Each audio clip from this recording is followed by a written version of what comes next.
Bonjour, replan tout de suite sur le rendez-vous incontournable de l'immobilier d'entreprise avec Guy Marty à l'occasion du grand colloque de l'IEIF qui se tiendra le 15 octobre prochain à Paris. Guy, bonjour. Bonjour Bogdan. Vous allez bien? Eh bien, très très bien. Alors, vous avez intitulé ce colloque « L'immobilier de demain ». Pourquoi ce titre? Pour une raison très simple. Nous sommes dans un monde qui bouge, qui tremble, avec beaucoup d'incertitudes. Et la meilleure chose que puisse faire le secteur immobilier, qui de tradition est extrêmement réactif, qui a beaucoup d'initiatives dans beaucoup de domaines, c'est évidemment de préparer demain, après-demain. Ouais. Et c'est pour ça d'ailleurs que nous commençons pour la partie économique avec Philippe de Sertine. L'idée, c'est qu'il ne va pas nous faire un point de conjoncture, mais il va plutôt traiter les questions de guerre monétaire d'aujourd'hui, de taux d'intérêt, sous l'angle où est-ce que tout ça va nous mener, où en serons-nous dans 3, 4, 5 ans. C'est une belle signature, il n'est pas trop black quand même? Alors, lui a tendance à être assez pessimiste, Oui. c'est vrai.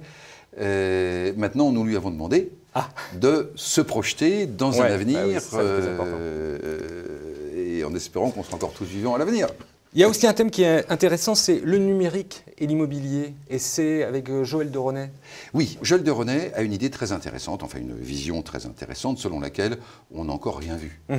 Internet, Apple, Google, c'est du présent déjà presque passé. Lui pense qu'on va vers des bouleversements de civilisation considérables. Et toute l'idée, c'est que nous lui avons demandé de nous aider à réfléchir sur conséquences pour l'immobilier.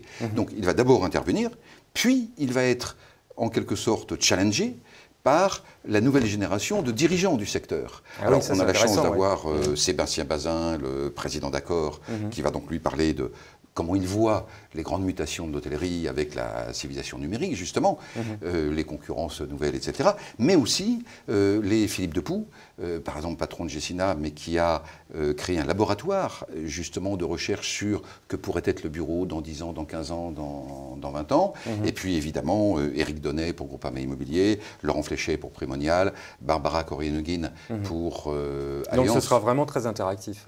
Très interactif pendant 2 heures. Ouais. Et l'après-midi, vous avez COP21.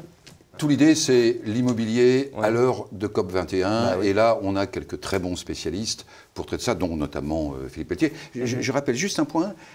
Au moment du déjeuner, vous savez, on a toujours dans ces grands colloques... Oui, j'étais surpris par ce monsieur. Un intervenant... Stéphane Amine. Voilà.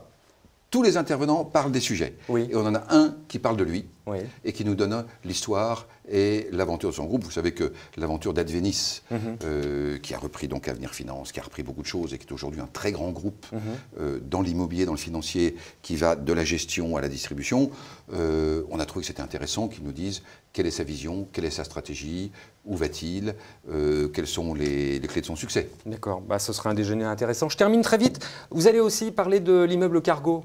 Bon, ça c'est... Oui, c'est un moment de rêve. Ouais. L'immeuble sera inauguré quelques jours après le colloque.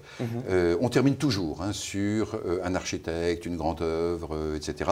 Et là, c'est Odile Deck, la grande architecte donc un peu mythique, qui a réalisé l'immeuble Cargo, avec Hubert de Fresset, le patron du développement immobilier de la ville de Paris.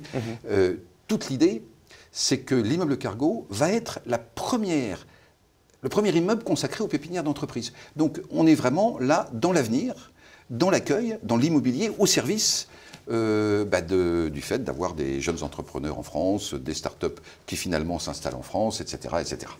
Guy, en tout cas, vous en parlez très bien. Merci beaucoup pour toutes ces explications et on a hâte d'y être. Donc au 15.